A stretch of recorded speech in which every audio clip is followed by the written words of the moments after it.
Let's jump right into today's explainer, because we're looking at a source that tackles one of the absolute most dangerous traps you can fall into on the shop floor.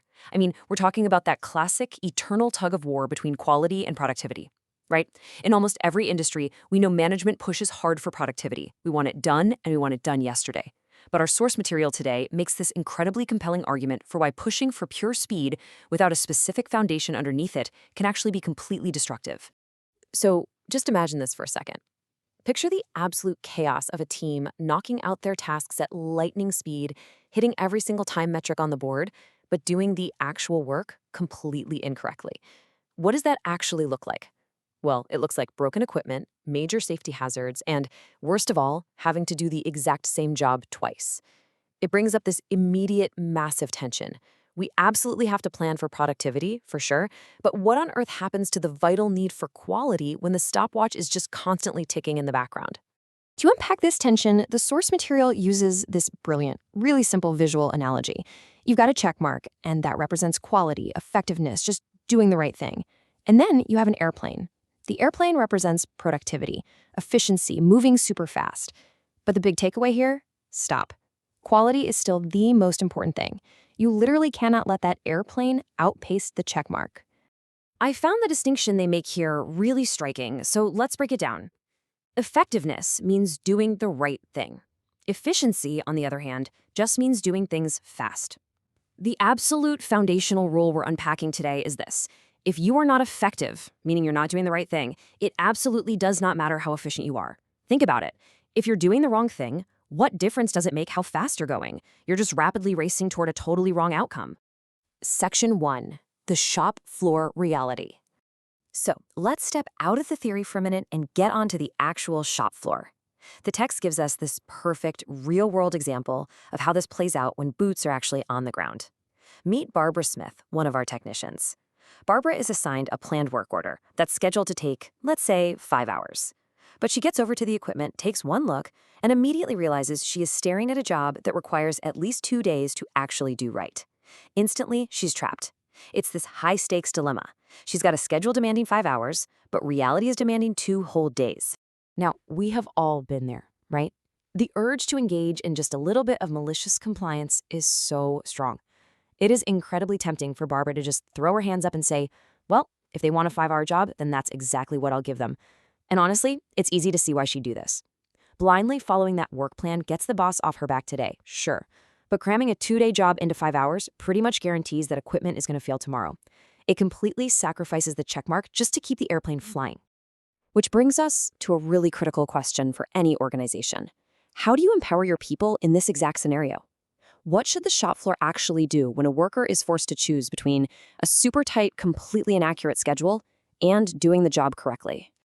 The answer here is simple, but man, it takes a really strong culture to actually execute it. Barbara has to hit the pause button. She has to raise her hand, speak up, and communicate directly to her crew supervisor. She needs to say, look here, this is the situation. She cannot just proceed blindly. By pausing that clock and opening up a line of communication, the matter can actually be resolved the right way, rather than just being covered up with some quick, shoddy fix. So why is it so incredibly important to stop and communicate like this? Because it allows management to figure out exactly why the mismatch happened in the first place. The source material outlines a few possibilities here. Maybe the planner was just wrong in their initial time estimate, which happens, or maybe the technician is just reading the scope wrong. But the text points out that very often it's not human error at all.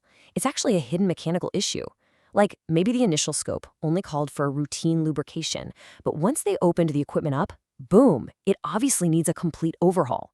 You are never going to discover that if you're just rushing to meet a random 5-hour deadline. So the absolute crucial point here is establishing what the text calls a quality focus. And look, this isn't just some corporate buzzword. It's a required workplace attitude. Craft personnel have to firmly believe that doing work in a quality fashion is way more important than hitting a production schedule. The folks on the floor must feel totally empowered to communicate concerns if they need more time to do it right. If a company lacks this foundational quality focus, our source argues that it is completely wrong to push for productivity. Pushing for speed without a quality focus is literally just a recipe for disaster.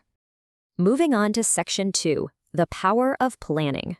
Now here is where the source material takes a really fascinating turn.